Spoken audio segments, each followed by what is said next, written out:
साक्षात नारायण होते, भगवान होते। 22 साल 24 साल तक तो माता पिता ही हमें पालते पोसते, लेकिन 22 साल के बाद जब विवाह हो जाता है, 24 साल के बाद जब विवाह हो जाता है, शादी के बाद, विवाह के बाद जो 24 साल से लेके और आगे का समय होता है वो हमारे पति के साथ व्यतीत होता है। पति भगवान होते महाराज, इसलिए पति को परमेश्वर कहा जाता है। क्या कहा जाता है? पति की आज्ञा में रहना चाहिए। अगर पति कहीं जाने के लिए मना करे तो हमें नहीं जाना चाहिए।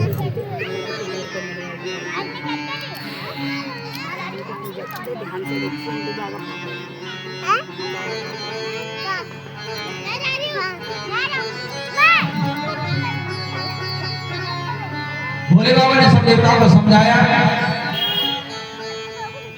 देवताओं को क्षमा करते हुए बकरे का शीश लाया गया और आते आते भोले बाबा के द्वारा ही दक्ष प्रजापति को वो बकरे का शीश जो है वो लगाया गया था।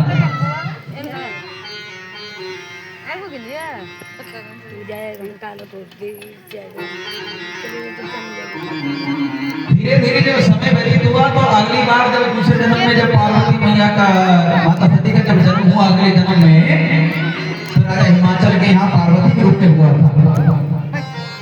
दूसरी बार और पार्वती के रूप में जब जन्म हुआ राजा हिमाचल के यहाँ माता सती का, जब धीरे धीरे 5 वर्ष की माता पार्वती हुई तो राजा हिमाचल के यहाँ एक दिन नारद जी महाराज घूमते हुए आए और आते आते जब राजा हिमाचल के यहाँ नारद जी पहुंचे नारायण नारायण करते हुए, तो आते आते राजा हिमाचल ने पार्वती मैया जब जल के गिलास लेकर के आई नारद जी के लिए, तो राजा हिमाचल ने पार्वती जी को नारद जी के चरणों में डाल दिया और दोनों हाथ जोड़कर पूछने लगे। राजा हिमाचल बोले, नारद जी गुरुदेव, ये हमारी कन्या है, इसका नाम पार्वती, और बताओ तो सही हमारी बिटिया का आगे भविष्य कैसा रहेगा, इसे ससुराल कैसा मिलेगा, पति कैसा मिलेगा, कौन मिलेगा, क्या होगा क्या नहीं होगा, जरा बताओ तो सही। नारद जी महाराज ने जैसे देखा पार्वती मैया की ओर, नारद जी बोले, महाराज आपकी कन्या को तो साक्षात योगी के नाथ महादेव ही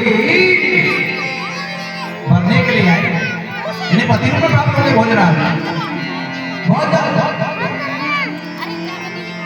पार्वती मैया ने जैसे ही सुना कि भोले बाबा प्राप्त होंगे हमें पति रूप में, तो नारद जी के कान में जाकर पार्वती मैया चुपके से पूछने लगी, बोली बाबा अभी अभी आप जिनके बारे में कह रहे थे, भोलेनाथ के बारे में जो आप बता रहे थे, एक बात तो बताओ, उन्हें पति रूप में कैसे प्राप्त किया जा सकता है, कोई उपाय हो तो वो बताओ, जल्द से जल्द प्राप्त हो सके ताकि बोलना। नारद जी ने उपाय बता दिया, बोले हाँ बेटी, जितना जल्दी हो सके आप जो है ना 16 सोमवार का व्रत करना प्रारंभ कर देंगे, देखना भोले बाबा जरूर मिलेंगे। ओम नमः शिवाय का जाप करना प्रारंभ कर देंगे, देखना भोले बाबा जल्द से जल्द आपको प्राप्त हो जाएंगे।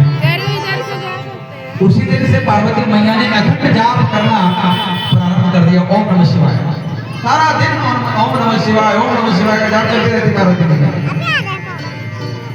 अब तो धीरे धीरे पार्वती मैया जब बड़ी हुई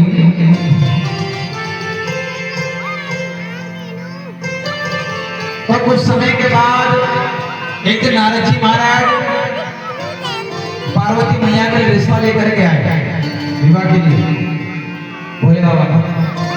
और जैसे राजा हिमाचल के यहाँ पहुंचे, बोले राजन आज आपकी कन्या के लिए पार्वती के लिए जो है ना हम बहुत ही सुंदर सा वर ढूंढ करके आए, योग वर है, रिश्ता लेकर आए, स्वीकार करिए रिश्ते को। राजा हिमाचल बोले, महाराज बताओ तो सही आखिर लड़का पढ़ा लिखा कितना है, एजुकेशन क्या है, कमाता कितना है, कितने भाई बहन है, घर मकान कितने गज में, गाड़ी कितनी है घर में है?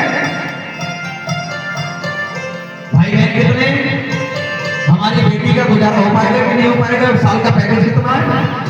हे भगवान, आजकल तो बेटी देने से पहले सौदा करते हैं, पहले पूछते भैया बता पैकेज कितना, साल का कितने कमा लेते हैं।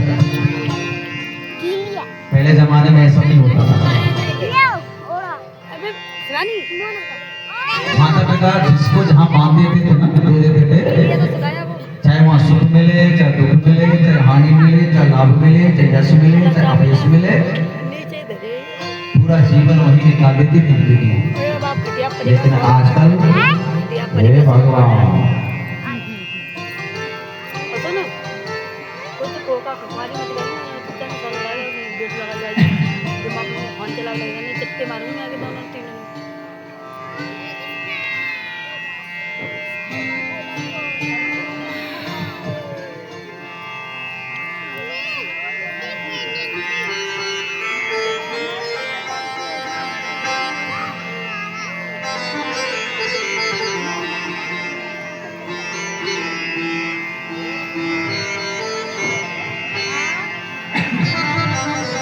राधे राधे। और जोर से बोलना पड़ेगा, राधे राधे, और जोर से बोलना, राधे राधे, पीछे वालों को भी बोलना पड़ेगा। राधे राधे, और ये जो कुर्सी पे जवान जवान बैठी हुई हैं, राधे राधे।